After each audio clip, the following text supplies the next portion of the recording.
जैसे खेतवा में लागे की जैसे खेतवा में सरसों फुला रहल बा।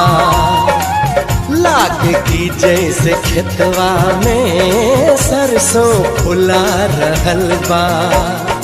ओढ़नी के रंग पियर, ओढ़नी के रंग पियर,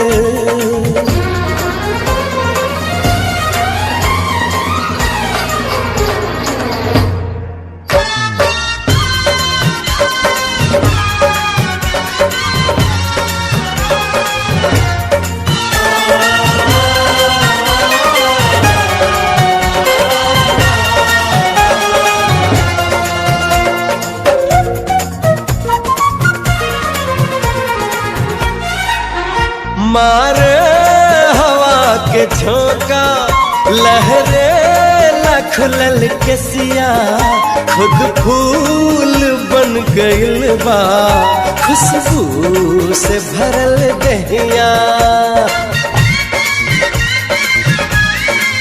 हमारे हवा के झोंका लहरे लखलल के सिया, खुद फूल बन गइल बा।